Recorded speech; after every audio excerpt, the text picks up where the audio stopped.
to Matt Nair on Air. Jane Matt Nair, Luke Mathers with me on the board and co-hosting with me today. Thank you so much for joining me, Luke. You had quite a drive in this morning. Yeah, I'm honored to be here. I'm glad you made it in one piece. I was going to, Brian Kelly filled in yesterday afternoon. He did? And that was very gracious of him. With Greg out of town, I was going to plan to be here in all the days that Greg was not. And Brian, a little bit closer after that Tuesday into Wednesday snow, taking care of keeping you company on the radio yesterday. Yes. But I was coming in not expecting snow and, woke up to my car covered in it. I don't think anybody was expecting this. I saw it last night. I watched the end of the Wisconsin Badgers take care of the Ohio State Buckeyes in basketball, and I looked out the window as I was kind of closing up shop at home, and I go, there's snow falling right now. Snowing. I wasn't expecting any snow, but lo and behold, woke up to probably at least 2 inches on the car. Cleared it off and I braved the roads and joined Mr. Pat Kreitlow on Up North News this morning. Bright and early. Yes. Bright and early. Well, I'm glad you made it in. You're going to be with me today, tomorrow, and Monday, and then the funny Greg Bach will be back next Tuesday. Want to remind everybody to utilize this wonderful website. It's 511wi.gov.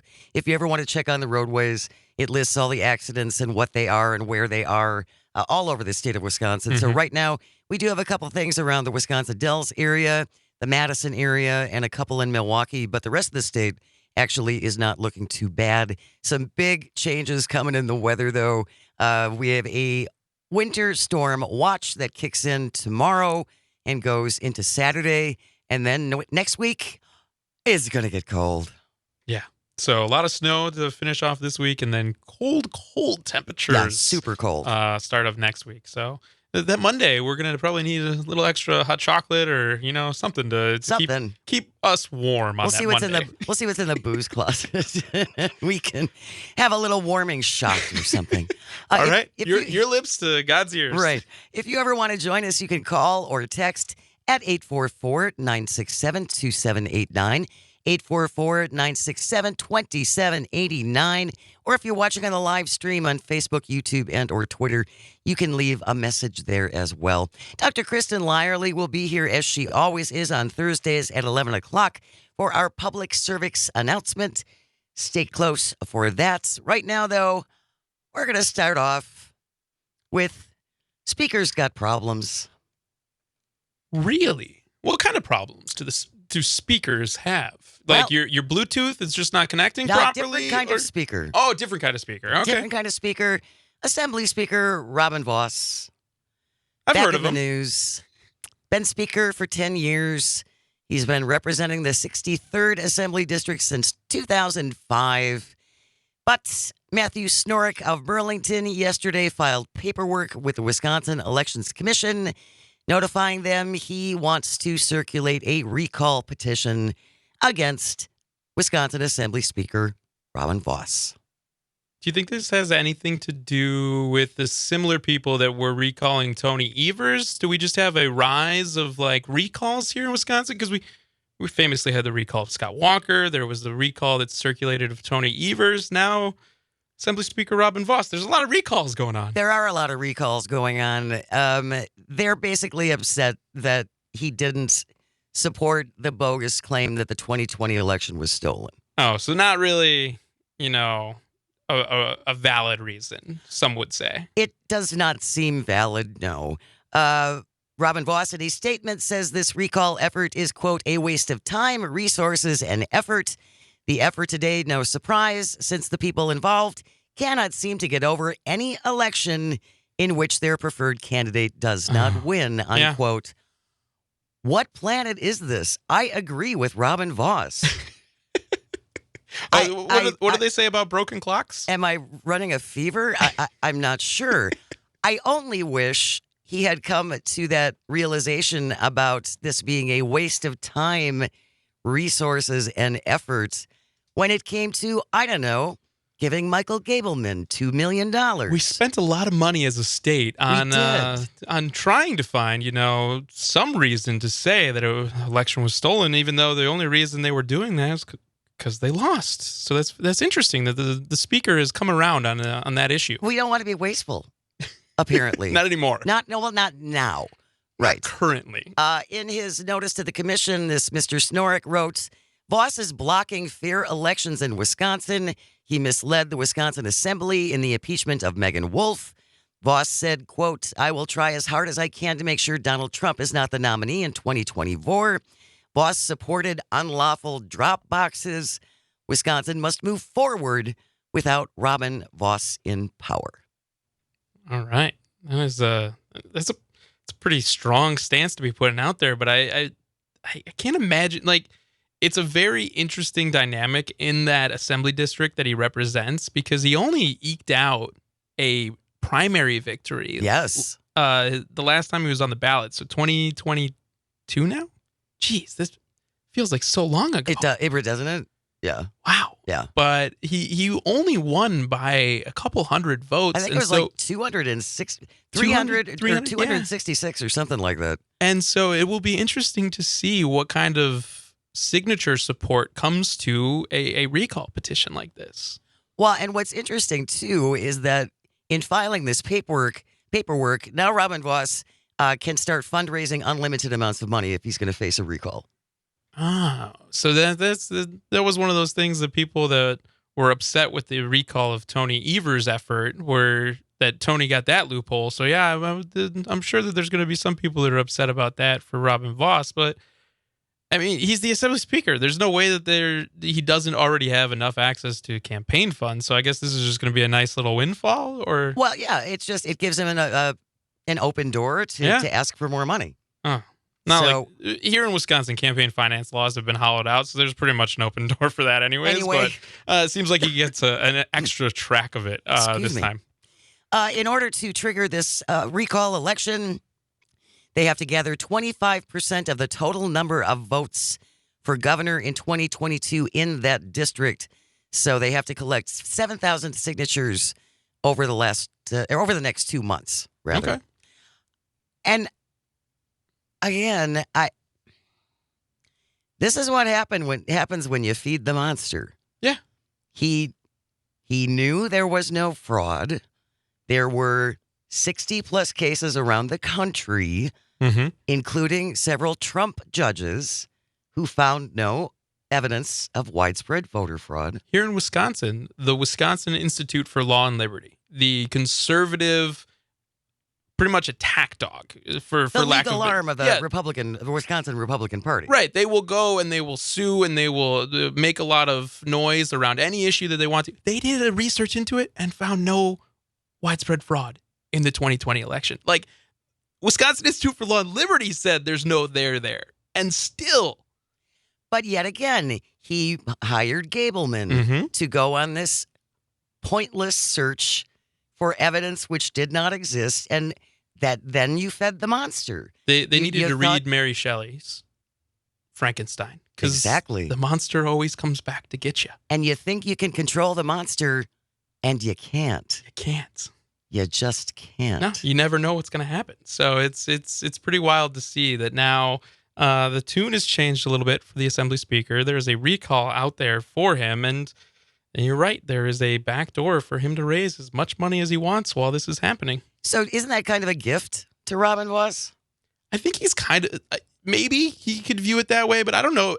Robin Voss doesn't strike me as the most like glass half full kind of person. I don't know if he necessarily always looks at the case as an optimist. I think he seems a little bit pessimistic to me as a person. Maybe I'm reading him wrong, but I have a feeling he finds it more of a headache than anything else. Than saying thank you for the backdoor fundraising aspect. I feel like he is a very difficult man to please. That's just my read on the Wisconsin Assembly Speaker.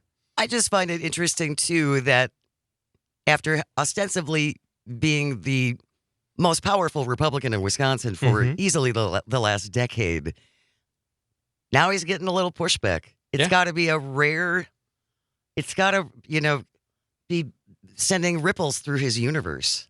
Yeah, I gotta imagine that as well. There's no way that he's happy about the way that the Wisconsin Supreme Court has reviewed the case for new redistricting lines as well. So he's got a number of headaches on his hands.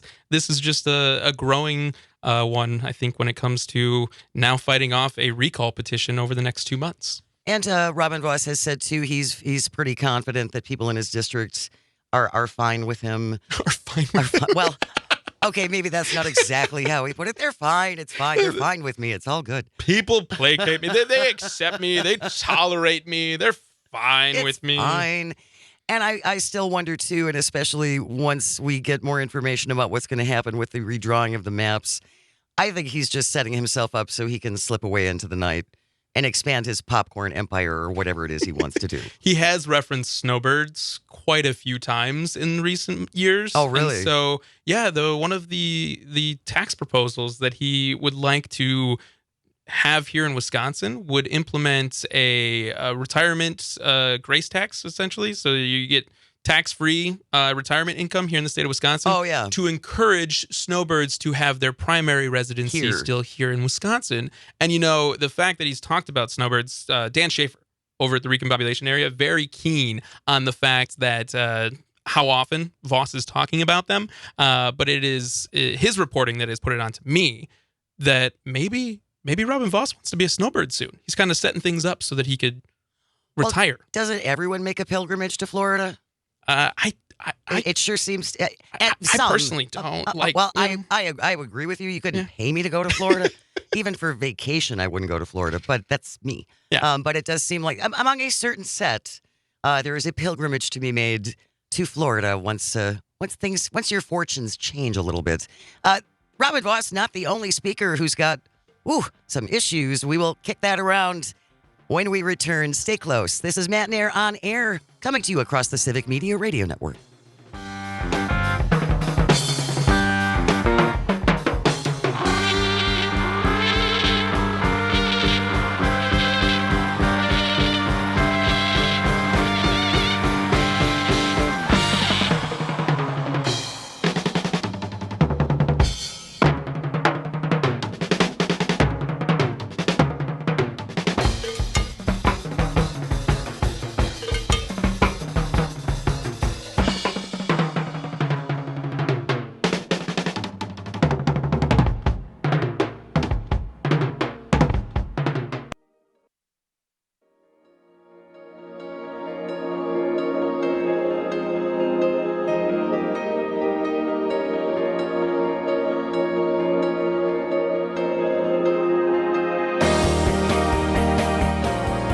Good morning. Welcome to Matt Nair on air. Jane Matt Nair along with you. Luke Mathers is with me on the board this morning. You can always join us at 844-967-2789. Shout out to beautiful La Crosse. I love La Crosse. If you're listening on the Eagle, WLCX, we are coming to you live from our studio in downtown Waukesha. And again, you can always call or text or leave a comment on the live stream if you're watching on Facebook, YouTube, and or Twitter. We were talking about Wisconsin Assembly Speaker Robin Voss now facing a recall effort. Matthew Snorek of Burlington filing paperwork yesterday trying to recall the speaker because they say he ignored, election interference, and he didn't look hard enough to find fraud. No state tried to find fraud that wasn't there harder than Wisconsin did. You're right. Nobody, like Arizona, I guess maybe if you want to go with the cyber ninja audit, could maybe have gave our state a run for the money. But Michael Gableman was written a blank check to go find it. And he, report deadline after report deadline, submitted nothing. Just nothing. He was grasping at straws. He was interviewing individuals from a retirement home, trying to state the fact that because they couldn't completely remember who helped them vote in the 2020 election, that was the sign of widespread fraud. And it was disgusting. It was gross to see what Michael Gableman was trying to pull on there. No state, no assembly leader has done more than Robin Voss, but the beast, the monster, wasn't satisfied. And now Robin Voss is facing a recall petition. Yeah. It will be interesting to see how this shakes out. Again, this Matthew Snorik has 2 months to get 7,000 votes. So that seems Just signatures. He it's doesn't just even need signature- votes. Right. Thank you. Signatures. 7,000 signatures. That sounds relatively daunting. That's a lot. It is a lot. That's a lot. He is not the only one who has got problems with his constituency. U.S. House Speaker Mike Johnson has been there for all of, 3 months? Mike Johnson has been Speaker of the House for 3 whole months. Now, Representative Chip Roy, a Republican of Texas, warned that a motion to vacate Speaker Johnson is not off the table. I'm leaving it on the table. I'm not going to say I'm going to file it tomorrow. I'm not going to say I'm filing tomorrow. I think the Speaker, though, needs to know that we are angry. He needs to know that we need to sit down at the table to try and solve this. So he is trying to placate the same people that Kevin McCarthy was trying to placate. And apparently they are not placated. They are not happy. We had a couple texts come in. Andrew from Maine checking in. Good morning, Andrew. So does Mr. Voss now get to spend state funds in order to defend himself? I believe that's why he gets to raise unlimited money, so he can use that for his defense, I'm assuming. Yeah, I don't know if those are necessarily state funds. Those are campaign funds that he's given the ability to raise infinite amounts of, but I don't think it's taxpayer dollars that would be defending him here. No, right. It shouldn't be state funds. Yeah. Unlike the $2 million that they shelled out for, no reason. We have Mike from Kenosha is on the line. If you want to join us, 844-967-2789. Good morning, Mike. What did you want to say?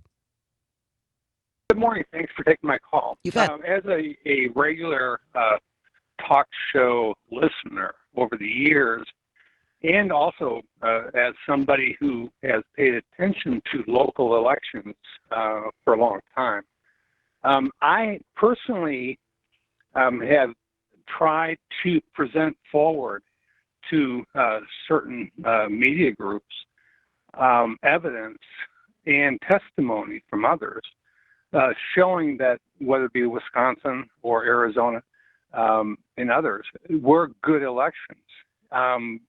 I had made several attempts to contact some of these right-wing radio stations trying to present to them an opportunity to talk to people who are professionals that have been into clean elections for decades. They wouldn't even listen to them. They wouldn't interview them for a possible broadcast or to have on. They just weren't interested in sharing any bit of information that was counter to their stolen election narrative. And I think that's kind of borderline criminal. And I wanted to find out from you what you thought of that. Well, I think it's, and as you said, Mike, it doesn't surprise me at all that they're not going to talk to someone who's not going to continue their narrative, whether or not it's factual or not. I think, tragically, that has become a business model for certain outlets. I think you nailed it. And if you remember the cyber ninjas down in Arizona. Yes. Well, back in 2008, I had participated in the Clean Elections group with a gray area election back then. And many of those same members, when Arizona political vote became front and center, we reconvened and formed an Audit Elections USA group. And from there, the Republican Secretary of State at that time his name was Ken Bennett, I believe it was. It could be Barrett. And others jumped in, did the deep dive into the research, watched the cyber ninjas conduct their sham investigations, and reported back to the people that, hey, indeed, it was a clean election. There's nothing wrong. But again, trying to get the right-wing media groups to pass along what we, the people, are trying, to bring to light here, that it was a clean election. All those who looked deeply into it said the same thing. Absolutely. It was the most secure election in recent history. Yeah, I mean, again, how the 60 court cases, more than 60 court cases, none of them found widespread election fraud. But like I said, Mike, unfortunately, just look at Fox News. They got fined almost $1 billion for essentially lying to their viewers, and yet people still watch that outlet because I knew someone a number of years ago who told me then, I watch Fox because they tell me what I want to hear. And it's tragic, but I think for some, that has become a very successful business model. Thank you so much for being involved in our process like that, Mike. And thank you so much for listening and for calling. You can always check in at 844-967-2789, 844-967-2789. The news is on the way next. Stay close. This is Matt Nair on air on the Civic Media Radio Network.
Society, God's gift to ballroom notoriety, and I always fill my ballroom. The event is never small. The social pages say I've got the biggest balls of all. I've got big balls. I've got big balls, and they're such big balls. And the daddy's big balls, and he's got big balls. Good morning. She's got big balls. Welcome to Matt Nair on air. Jane Matt Nair, Luke Mathers is with me, coming to you live from our studio in beautiful downtown Waukesha. You can always join us, call or text at 844-967-2789, 844-967-2789, or leave a comment on the live stream if you're watching on Facebook, YouTube, and Twitter. One of the bonuses of watching the live stream, Luke Mathers, on days like yesterday when we had Magoo, the umbrella cockatoo, in studio, the spontaneous chair dancing that occasionally breaks out on the show. And you can also hear our conversations that happen off the air when Luke and I are trying to communicate with each other. So a couple of people... Little behind the scenes listening. Sue checking in says, we can hear you guys. And Jeff says, it's kind of fun to hear what goes on when you guys are on break. I don't think I swore. Did I swear? No. Okay, good. No, we were all good. It was clean. Okay. We're having a ball here. We're having some fun. We're having some fun. And AC/DC letting us know. That song is setting up our next topic because we were talking about Speaker Mike Johnson is in trouble. They're already kind of threatening that they're going to do same thing they did to Kevin McCarthy, and motion to vacate. Former Speaker Kevin McCarthy. Let's have Speaker. all the reverence, please, for Kevin. Let's make sure it's accurate. Yes, Let's make sure it's former Speaker of the Speaker. House, Kevin McCarthy. Yeah. And Mike Johnson might not be far behind him.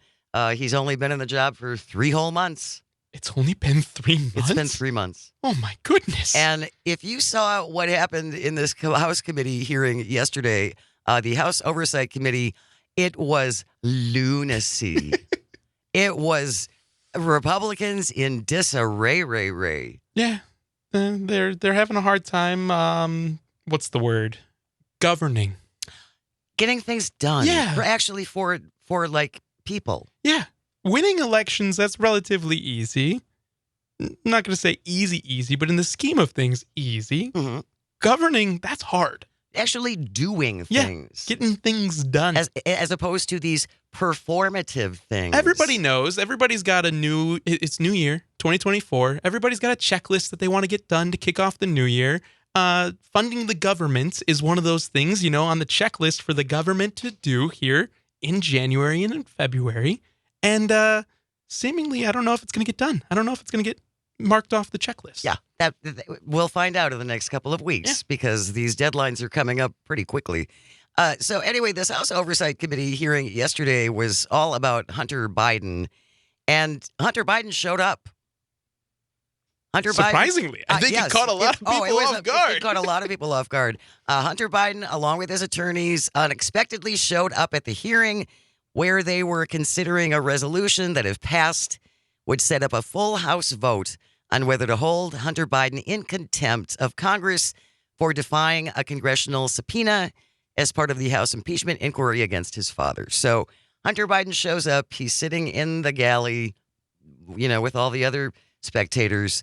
And there were some Republicans who did not take well to his showing up there. No, because he was defying a subpoena chain. He was there, but he wouldn't meet with them in closed doors. Yes. He was there in the public committee saying, I'm here. I'm here. And that's a really important distinction. Yeah. Originally, James Comer, who was handling this, That's a handle very is a bad word, is watching this mess, presiding over this mess, Yes, there shall we go. we say. That's presiding over the mess. James Comer initially told Hunter Biden, you can come and, testify in public, testify behind closed doors. And Hunter Biden said, great, I'll do it in public. And they were like, no, wait a minute. Hang on. We rescind that Wait, we don't invitation. want- We only want behind closed doors. Exactly. And why would they only want testimony behind closed doors? Because if nobody knows, if you're off in the room where it happened, as Hamilton likes to refer to it, then anybody that's in that can spin it any way they want. But it's very hard to spin what the actual, if it's on camera, nationally televised, broadcast. It's a lot harder to spin that. Can't control the narrative quite as easily. No. When there's like an actual transcript of the words that were said. Right. Among the most outraged at Hunter Biden's appearance yesterday during the House Oversight Committee hearing was Republican Nancy Mace. I think we should take a listen. Yeah, let's give it a little. Okay. You are the epitome of white privilege, coming into the Oversight Committee, spitting in our face, ignoring a congressional subpoena to be deposed. What are you afraid of? You have no balls to come up here and... Mr. Chairman, point of inquiry. Mr. Chairman, If The ladies recognize. I'm not if the gentlelady Nice wants to hear from Hunter stupid Biden, we can hear from him right now, Mr. and Chairman. you Let's take a stupid vote and hear from president. Hunter I'm Biden. speaking. That was Nancy Mace and then Jared Moskowitz offering up Hunter Biden, who's sitting right there. Let's take a vote and put him on the stand. He can testify right now. Yeah. No. No. But- We want sworn secrecy behind the closed Behind door. the closed doors where we can just talk to you alone under a hot light. What jumped out at me with that Nancy Mace thing was you have no balls. I want to clarify this. We know he has them because Marjorie Taylor Greene showed blown up photographs of Hunter Biden's genitals in a House committee hearing. See, so I'm sorry, I've Nancy. yet to see them because I don't need to see that evidence, so I haven't looked. But I know that it's out there in the public domain This now. actually happened. Yeah. So just on a point of order, Nancy Mace, I think you should apologize because we know he has them. Yes, and he showed up. And he showed up. He was also there. So like because the metaphor is he's too much of a afraid. coward to come and Right. talk with us, and he's sitting in the audience while this happens, Ready to take the stand. ready to go. Ready to take the stand. Jared Moskowitz, who is a Democrat, I believe, from New York or Florida. I think he's from Florida. I know that he's he's a Democratic member of the House. I do not know which state he resides in. But he was taking a lot of issue with Nancy Mace and their refusal to listen to Hunter Biden. So here's a short clip from Jared Moskowitz. The witness accepted the chairman's invitation. It just so happens the witness is here. If the committee wants to hear from the witness and the chairman gave the witness that option, then the only folks that are afraid to hear from the witness with the American people watching are my friends on the other side of the aisle. I don't know if there's a proper motion, Mr. Chairman, but I'll make a motion. Let's vote. Let's take a vote. Who wants to hear from Hunter right now, today? Anyone? Come on. Who wants to hear from Hunter? Motion's out over. Yeah. No one. He's feisty. He usually comes with the receipts. Like he's been a very feisty is a good word. Yes. I like that. He's feisty.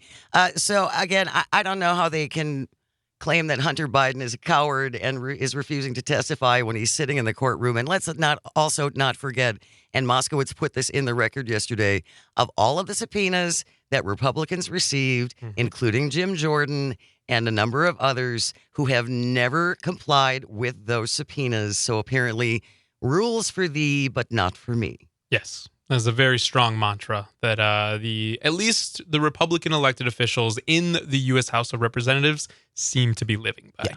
Yeah. The other big news, is it big? It's certainly news. Chris Christie announcing last night in New Hampshire that was not a slam at his weight. I didn't even think about that. I understand that, but it was like my first thought was, wait, where are we going here? And then you mentioned it, and I was like, oh yeah, that's kind of like it's news, but it's not. You're right. It's not huge news. It's not huge news because Chris Christie didn't really have a pathway to the White House. He's running so far behind. Well, not even is he running so far behind in the polls. Like his unfavorable numbers in the Republican primary were like right up there with Mike Pence. Oh, And, wow. yeah, Chris Christie among Republican primary voters was, if not the least, like the second least favorable presidential candidate for this cycle among Republicans. So, I mean, not a huge shock that he is suspending his campaign. It's always interesting when you see it at like a event like New Hampshire votes in less than 2 weeks now. I think want to so, say yeah. 2 weeks from this past Tuesday, and it was at a New Hampshire town hall. And I'm always curious to know if people are aware that that's going to be the announcement when that was announced. Like, do you float that? Do you let people know? Or is that kind of just come to a shock? Because were all the people in attendance in New Hampshire shocked? Like, I'm not saying it's a large crowd, obviously, again. Right. Numbers were relatively low. Pretty low. But if you're going there to support Chris Christie and then he announced that he's suspending his campaign, that's got to be pretty... right? Yeah, that's What not letdown. a fun event to attend. The one thing he said in his speech, and I really encourage everyone to watch Chris Christie's speech last night. It's about 28 minutes. It's a little long. That is a long speech. But one thing he said that I think is really important is he said, quote, "I would rather lose by telling the truth than lie in order to win," unquote. And to what Mike was saying, who just called, Mike from Kenosha. Mike from Kenosha talking about people reject what does not align with their opinion, not facts, but what does not align with their opinion. And I do give Christie credit for saying that. Not that it would have helped him. He probably could have lied this entire time, and that wasn't going to help him very much either. It was the truth telling. That's what. But it's probably in part. It's. He says he's going to do whatever he can to make sure that Donald Trump is not reelected. What that means remains to be seen. I mean, he called him Donald Duck. That was the debate hit, right? Oh, ow. Ouch. If Chris Christie wanted to make news, because he could make news by coming out and saying, I'm suspending my Republican primary campaign for president and I endorse Joe Biden. That would be that news. would make news. Yes. That would be newsworthy. Yes. I don't know if he's going to do that. He's said a lot of things against the former president, Donald Trump, in his bid for the White House. But I don't know if Chris Christie is going to go that far. It will be something to keep an eye on throughout this 2024 cycle. Well, and I just wonder if he's not going to end up flip-flopping because, who is it, John Sununu, who's Chris Sununu, Republican governor of New Hampshire. And he has spoken out against Donald Trump. And now just last night he said, well, even if he's convicted of felonies, I'll vote for him. Oh, jeez. Well, that's one way to share that you have character. Integrity? Sure. Integrity. Different. Yes. Might be a different definition of integrity. Speaking of definitions, What a That Huh? was incredible. What a segue. That was we couldn't even buy that if we wanted to. I couldn't have planned that, quite honestly. When we return, they want to ban what book now? Honestly, this is genuinely a thing. Where is it happening? Oh, shocker, it's in Florida. Florida wants to ban what? We're gonna dive into it. It's a special book. It's a very special book. A very often used book. And used as a resource, some would say. I was told time and time again growing up to reference it. And use that book? Yeah, to use that book. Your parents were child abusers. It's very helpful, though. Some could argue. Some would say it's very detrimental. But it is a pretty commonplace book. Very dangerous. Very dangerous book. All the details on the way. Stay close. You're listening to Matt Nair on air across the Civic Media Radio Network. I've got big balls. I've got big balls. And they're such big balls. And they're tassy big balls. And he's got big balls. And she's got big balls. We've got the biggest balls of them all. Some balls are held for charity and some for fancy dress. But when they're held for pleasure, they're the balls that I like best. My balls are always bouncing to the left and to the right. It's my belief that my big balls should be held every night. Oh, we've got big balls. We've got big balls. We've got big balls. And they're fancy big balls. He's got big balls. She's got big balls. We've got the biggest balls of them all. We've got big balls. We've got big balls. And I'm just fixing to tell you about them. We've got big balls. Such wonderful fun. We've got big balls. See first.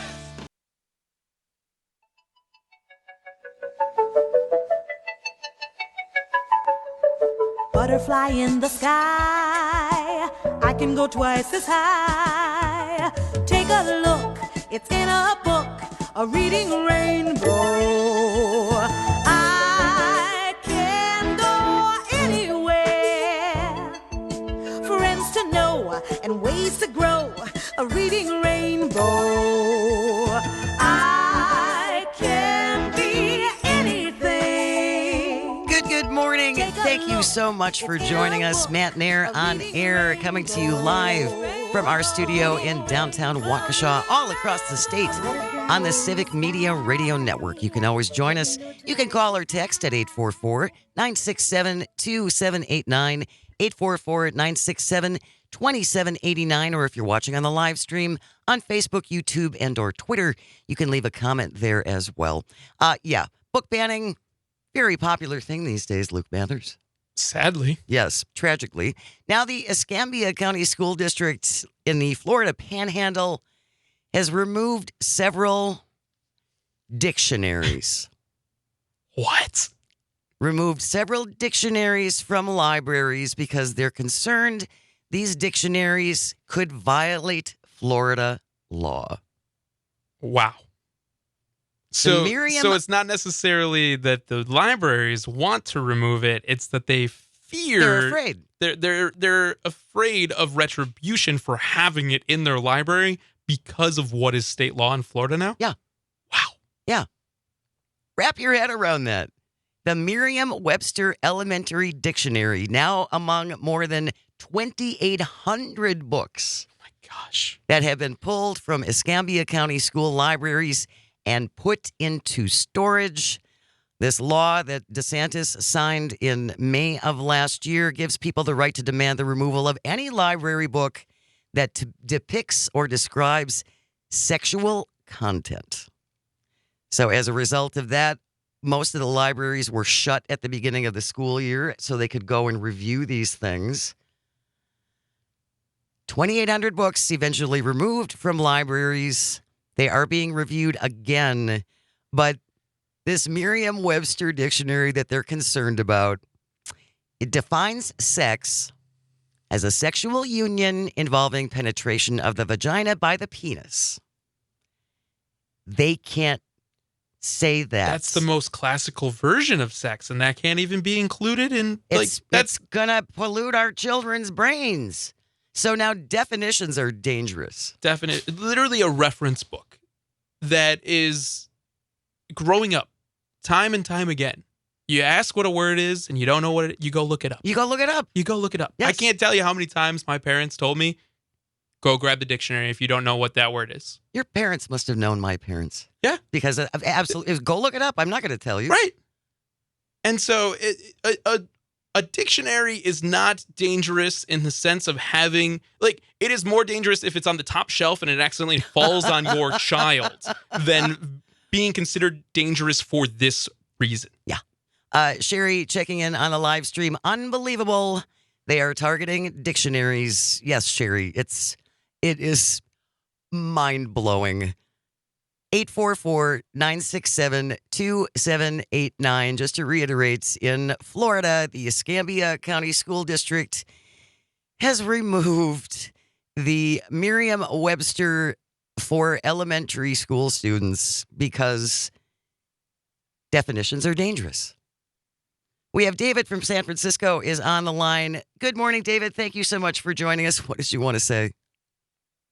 Hey, morning. Yeah, I was interested in some of the legal strategies, but as you're talking about those dictionaries, I'm a baby boomer, so I remember when they were trying to pull the dictionaries back, in the 70s and 80s, and the Webster's dictionaries, and I think you said it's the Merriam-Webster's.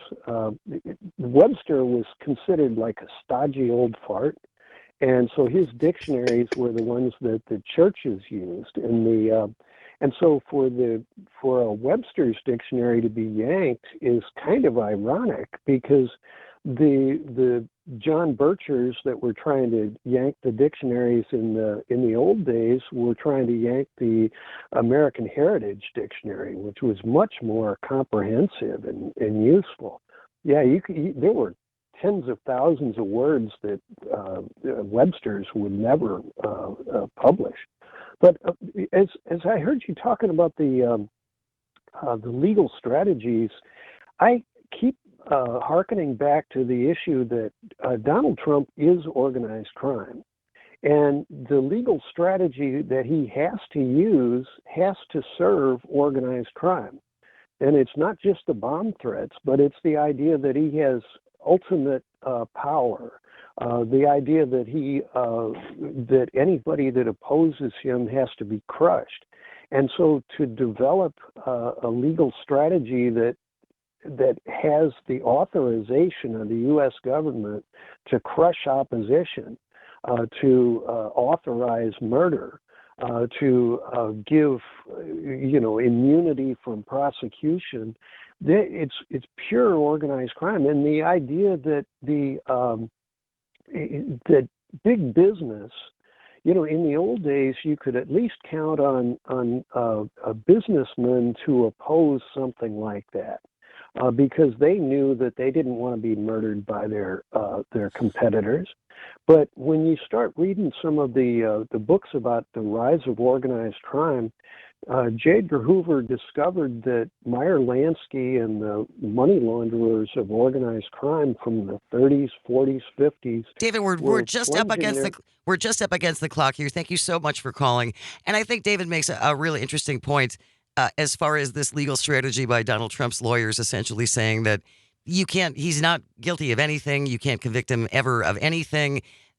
If you want to use that argument and go with that, then doesn't that subsequently mean that Joe Biden could have Donald Trump executed while he's in office and then you can't touch him because he has complete immunity?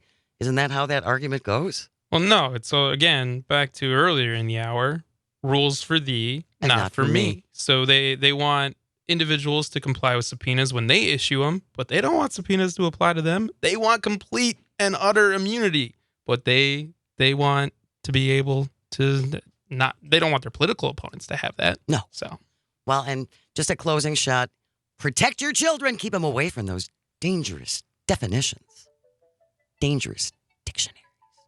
very Never thought I would be saying dangerous dictionary. right. When we return after the news, it's time for our public service announcement with the one and only Dr. Kristen Lyerly. Stay close. You're listening to Matt Nair on Air, coming to you across the Civic Media Radio Network.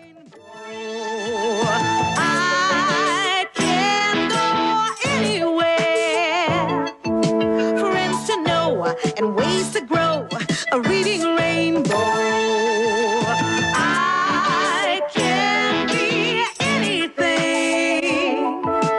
Take a look, it's in a book.